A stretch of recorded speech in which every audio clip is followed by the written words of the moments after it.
So I went back and watched what I think is one of the greatest episodes in TV history. It is called New York's Finest, Season 2, Episode 3 of Daredevil.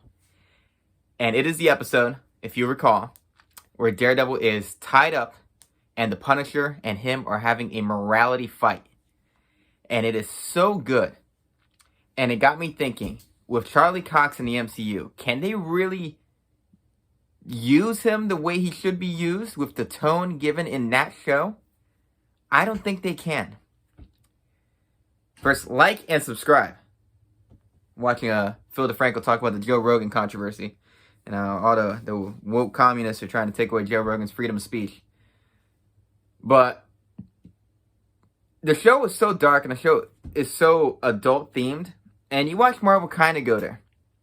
And it's good. I think Marvel does push the line a little bit, like not just being for kids. You watch Falcon and Winter Soldier, and they're talking about race and talking about terrorism. So they can push it to the point of being more adult oriented.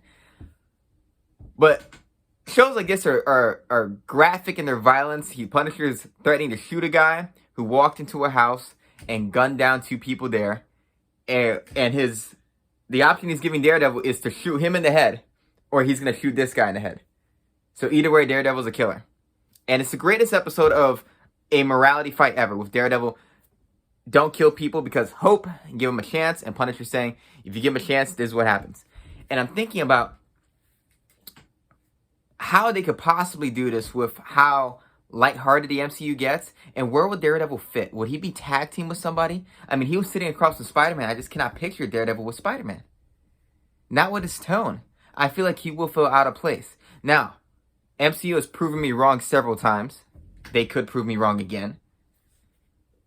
But you definitely can't incorporate this Punisher. I just cannot imagine what you would do. How would he fit in?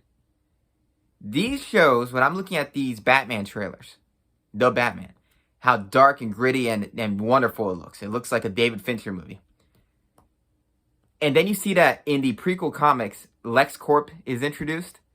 I just cannot picture Superman in this Batman world. And I can't picture Daredevil in this Spider-Man world. So I would like to see if I had to pair Daredevil up, because a solo movie would be cool. And I don't think they're going to go there. I think he's going to be a supporting character. I would like to see him pop up in Blade. If Blade is going to have the Black Knight, which is Kit Harington, I would love to see Daredevil in that too. Because I don't think Daredevil's going to get his own movie. So if he had to partner with somebody, that's what I would like to see. That would be a great dark Trinity. So I think maybe if you match him up with the right people, it is sad knowing that I don't think John Bernthal's Punisher would ever get brought in. But then again, we never thought Daredevil would get brought in. So overall, I don't really think he fits the MCU's tone. I don't think he matches too well to anybody. But they proved me wrong before. But go back and watch that episode of TV. One of the greatest episodes in any show ever. It is action-packed, and the writing is stellar, and the camera work is wonderful. The only issue is it's really dark. It's a really dark episode. I'm talking about not dark as in, well, it is dark in the tone sense, but it's dark in the lighting sense. But great stuff. Go back and watch that.